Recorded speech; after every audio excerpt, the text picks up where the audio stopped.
पिछले कल ही हमने अखिल भारतीय कांग्रेस कमेटी के हमारे सचिव संजय दत्त जी और जो हमारे वॉर रूम के चेयरमैन हैं संजय अवस्थी जी और सभी साथी जो भी हमारे वॉर रूम में सहयोग करेंगे, मीडिया के और हर तरह के साथियों से हमने जो है चर्चा की है और एक सुचारू रूप से वॉर रूम को आरंभ कर दिया गया है।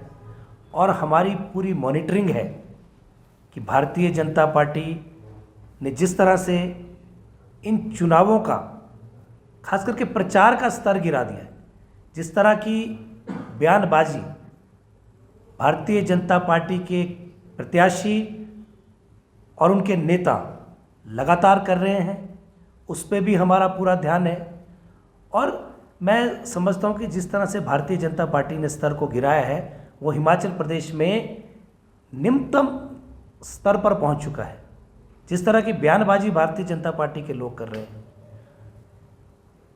होता तो ये है कि जब आपके पास प्रचार में बोलने के लिए कुछ नहीं है, वास्तविकता ये है कि आज भारतीय जनता पार्टी पूरे हिमाचल की जनता के सामने एक्सपोज हुई है। एक बहुत बड़ा षड्यंत्र जो उन्होंने हिमाचल की चुनी सरकार के खिलाफ किया, पूरे देश ने देखा है कि भारतीय जनता पार्टी ने एक असफल प्रयास हिमाचल की सरकार को गिराने का किया और खरीद फरोख्त करके जो है एक साम्राज्य स्थापित करने का प्रयास हुआ। तो भारतीय जनता पार्टी के पास आज हिमाचल प्रदेश में चुनावों के अंदर जाने का कोई मुद्दा नहीं है, इसलिए वो चुनावों को जो मुख्य धारा से भटकाकर इधर उधर की जगहों पर जो है कि ध्यान भटकाना चाहते हैं। आप जिस तरह से हमने कहा कि हम चुनावों से पूर्व हमने कहा कि हम ओपीएस लागू करेंगे, बहुत बड़ा काम हिमाचल की सरकार ने किया। और आज भारतीय जनता पार्टी जो है राजस्थान के अंदर जिस दिन सरकार में आई है, ओल्ड पेंशन स्कीम को बंद कर दिया गया। और इसीलिए कांग्रेस ने मंथन किया है कि हम जब विधानसभा जब नया सेशन आएगा तो ओपीएस को लेकर जो है हम कानून बनाएंगे। और अब ज़रूरत है, क्योंकि भाजपा जो है वही काम कर रही है जो जन विरोधी काम है। ओपीएस को ये बंद करना चाहते हैं और 1500 रुपये बड़ी गारंटी जो कांग्रेस की थी, जो हमने लागू की, आज महिलाओं के खिलाफ भारतीय जनता पार्टी पूरे प्रदेश में खड़ी हुई है। आप देखिए कि लाहौल स्पीति में सभी महिलाओं को जो है 1500 रुपये मिल रहे हैं। पूरे प्रदेश में मिलने के लिए हमने उसको आरंभ कर दिया था, लेकिन जयराम ठाकुर जी और भारतीय जनता पार्टी ने चुनाव आयोग में दस्तक दिया और वो महिलाओं को दिए जाने वाली राशि के विरोध में खड़े हुए। इसी तरह से आज सुरेश कश्यप जी ने बयान दिया है कि जो त्रासदी के वक्त में जो रिलीफ दिया गया लोगों को, उसमें बंदर बांट लिए। आप बताइए, कहाँ तो इनको अप्रिशिएट करना चाहिए कि जिन लोगों को आपकी सरकार में एक व्यवस्था थी कि 1 लाख रुपए तक की राशि दी जा सकती थी, ये कांग्रेस की सरकार है जिन्होंने रिलीफ मैनुअल में संशोधन किया।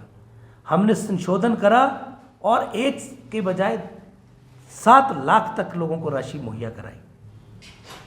और हमने हमेशा हर उस प्रभावित तक पहुंचने का प्रयास किया है जिसके साथ जो पीड़ित रहा है।